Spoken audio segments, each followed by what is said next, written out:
The ambitious and unprecedented UFC event, tentatively planned for the White House in June 2026, continues to capture the imagination of the entire combat sports world, with legends and superstars alike jockeying for a coveted spot on the historic card.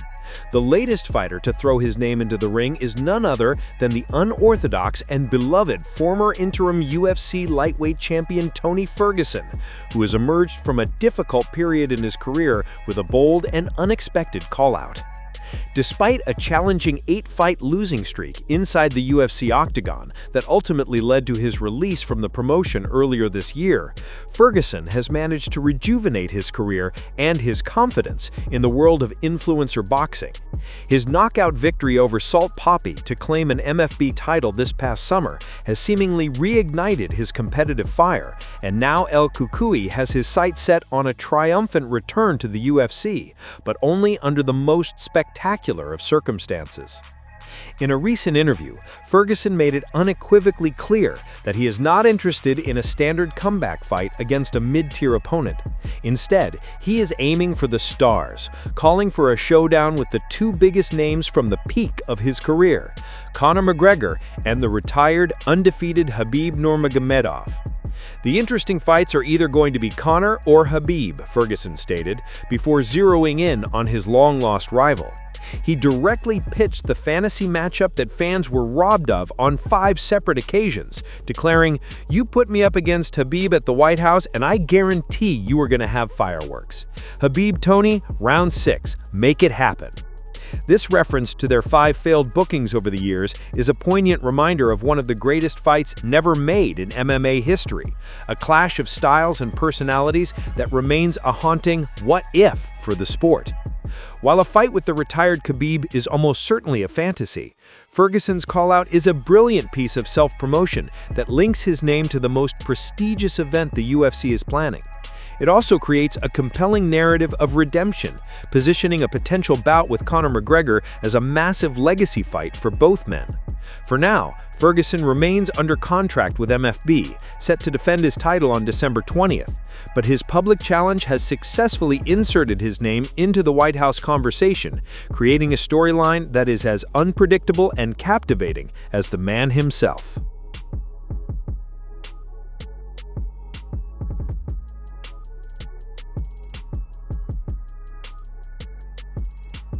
The simmering tension at the top of the UFC's welterweight division has erupted into a public war of words, pitting the relentless activity of Machado Garry against the dormant dominance of the injured Shavkat Rakhmonov.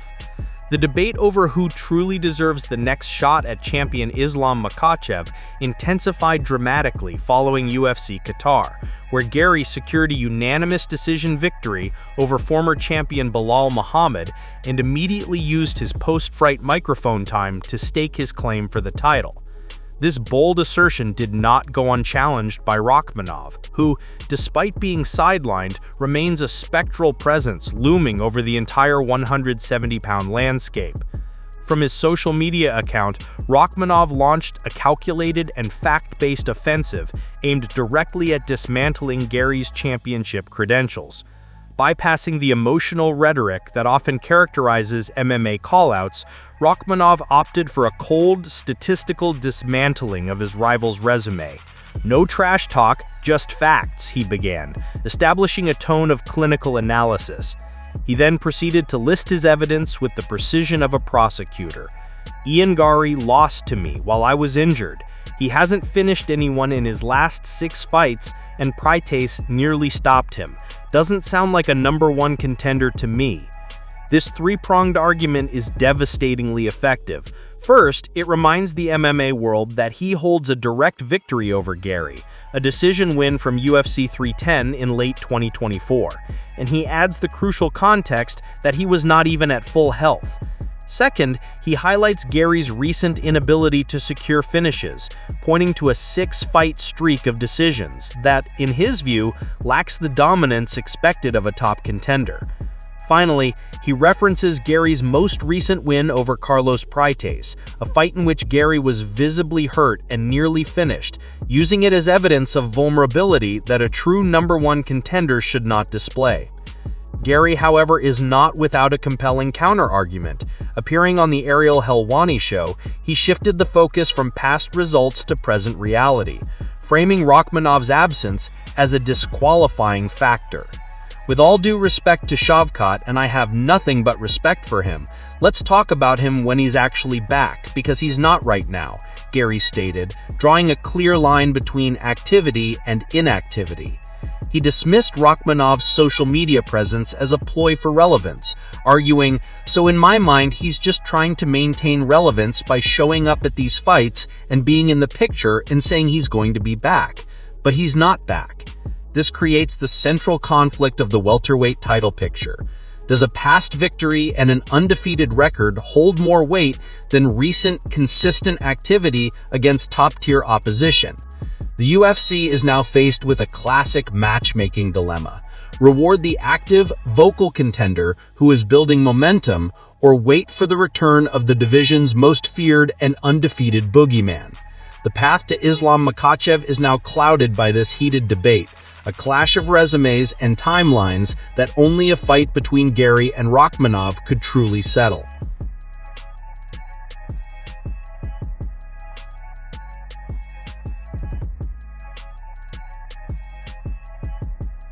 The trajectory of the UFC lightweight division, which has been hurtling toward a series of blockbuster events, has been suddenly and decisively interrupted by a sobering and deeply human announcement from its reigning champion.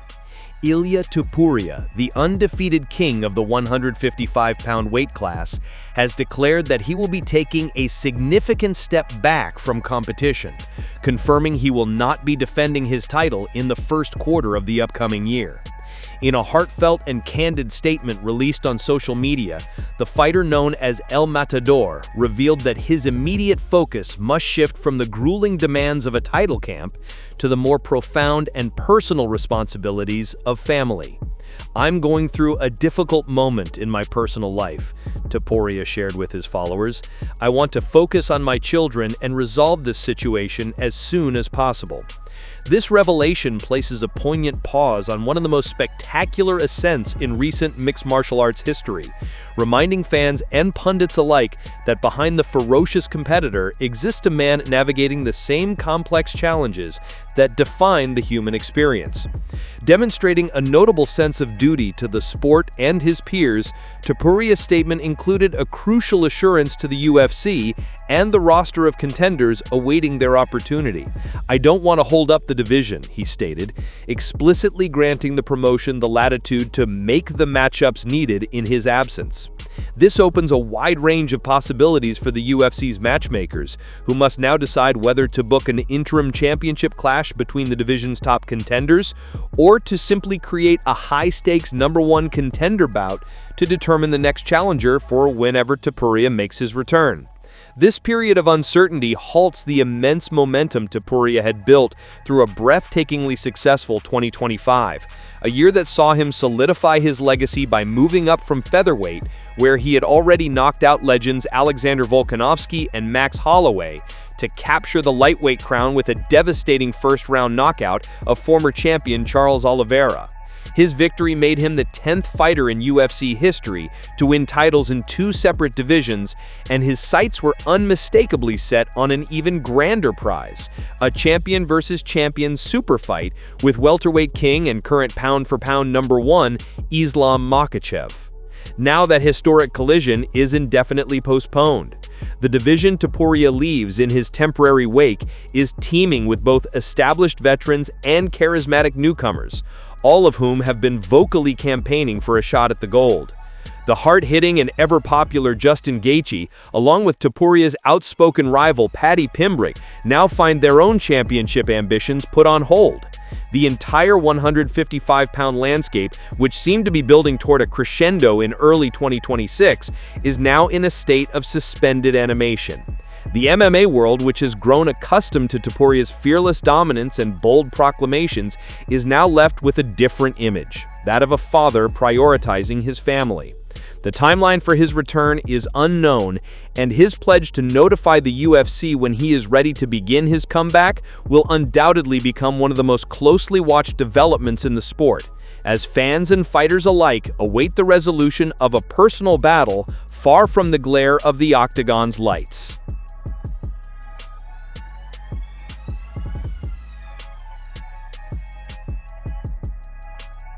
The UFC's lightweight division, typically a whirlwind of activity and ambition, has been plunged into a state of frustrating uncertainty and stalled momentum following the confirmed hiatus of its champion, Ilia Topuria.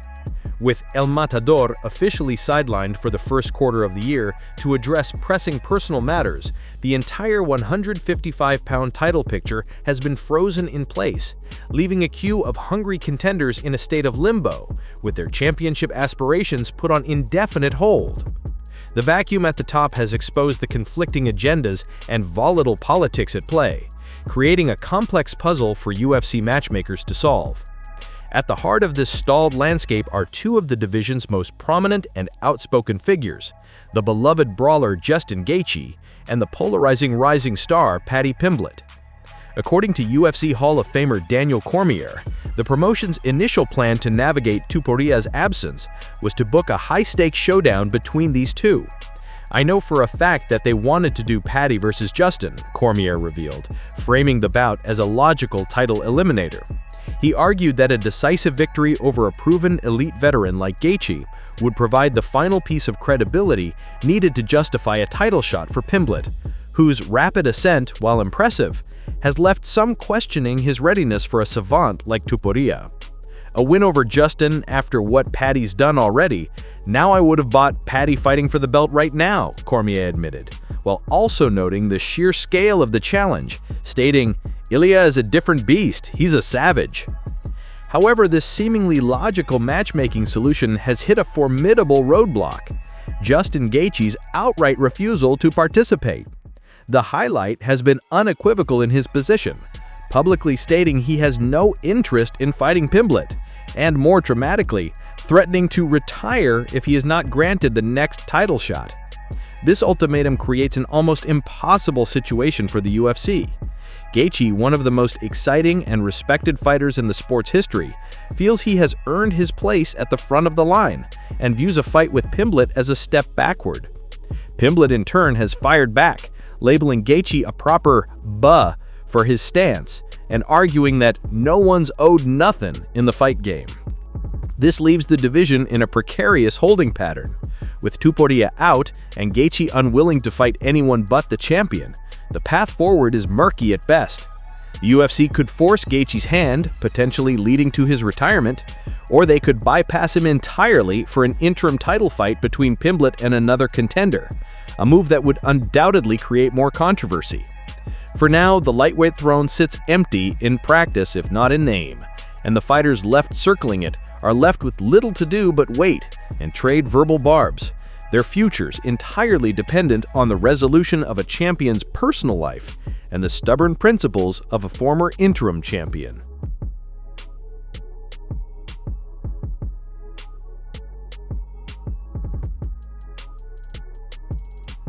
For years, prominent voices within the sport, most notably longtime commentator Joe Rogan, have passionately advocated for the creation of additional weight classes, specifically a 165-pound division, to mitigate the dangerous practice of extreme weight cutting and to create more logical competitive brackets. The current situation with Topuria and the welterweight champion, Islam Makhachev, presents a perfect use case for such a change. Both men are champions in adjacent divisions, and a fight between them is one of the most coveted in the sport. However, a catchweight fight is often messy from a rankings perspective, and for Topuria to move up to 170 pounds to challenge Makhachev presents a significant size disadvantage. This is where the fan theory gains its compelling logic. The widespread hypothesis, now trending across social media platforms, is that the UFC will resolve this dilemma by introducing a 165-pound weight class. The proposed scenario is as follows. Topuria would vacate the 155-pound lightweight title, and Makhachev would vacate the 170-pound welterweight title. They would then meet in a historic super fight to crown the inaugural 165-pound champion.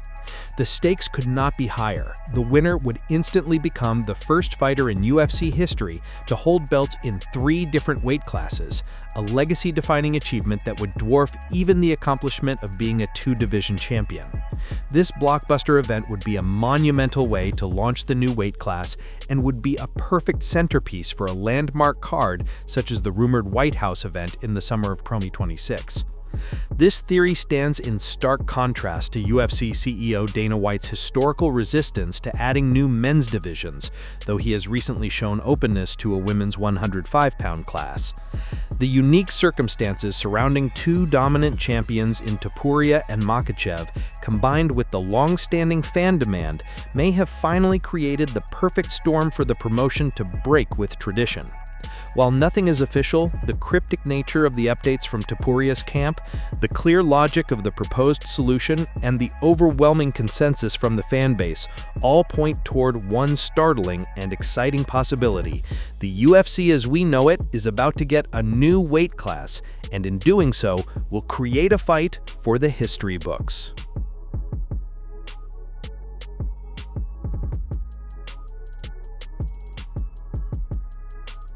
The turbulent and often unpredictable career of former UFC middleweight champion Sean Strickland appears to have found its next coordinates, with a pivotal bout reportedly in the works that could either re-establish him as a top title contender or signal a dramatic fall from the division's upper echelon. According to sources on social media, Strickland is being lined up to face the surging and notoriously relentless Anthony Hernandez at UFC 325 on January 31st in Australia.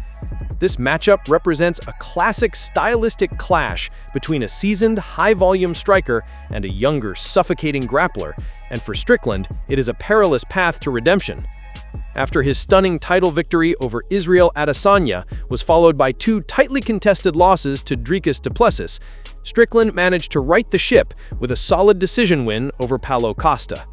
A fight against Hernandez, however, is an entirely different kind of challenge, one that bypasses the star-powered names for a grim, grinding battle against a man who has become the division's premier submission artist and pressure wrestler. Anthony "Fluffy" Hernandez enters this potential showdown as one of the hottest fighters in the entire UFC, riding a formidable 8-fight winning streak that has seen him systematically break and submit a series of formidable opponents, most recently choking out Roman Dolidze. His style is a nightmare for anyone who struggles with cardio and grappling pressure. He pushes a pace that is unsustainable for most, drowning his foes in a constant stream of takedown attempts, clinch work, and ground and pound until an opening for his vicious jiu-jitsu appears. For Strickland, whose key to victory lies in maintaining range, implementing his high-output boxing, and showcasing his own underrated defensive wrestling, this fight is a direct test of his core competencies. The narrative surrounding Strickland has always included his toughness and his ability to stuff takedowns and force opponents into a stand-up battle, but Hernandez represents the most persistent and dogged grappler he has faced since his battles with du Plessis. Interestingly, this booking comes at a time when Strickland's name is being floated by insiders, like former champion Luke Rockhold, as the toughest possible stylistic test for the new boogeyman of the division, the undefeated Khamzat Chimaev. Rockhold pointed to Strickland's annoying ability to get back to his feet, a skill he personally experienced in training, as the key factor that could trouble a dominant wrestler like Chimaev. This potential future blockbuster, however, is entirely contingent on Strickland navigating the immense threat that Anthony Hernandez presents. A victory over Fluffy would be a monumental statement, proving Strickland can handle the next generation of grinding contenders and instantly reinserting him into the championship conversation. A loss, however, would mark his 3rd defeat in 4 fights and could see him plummet down the rankings, making the UFC 325 showdown nothing less than a career crossroads for the outspoken former champion.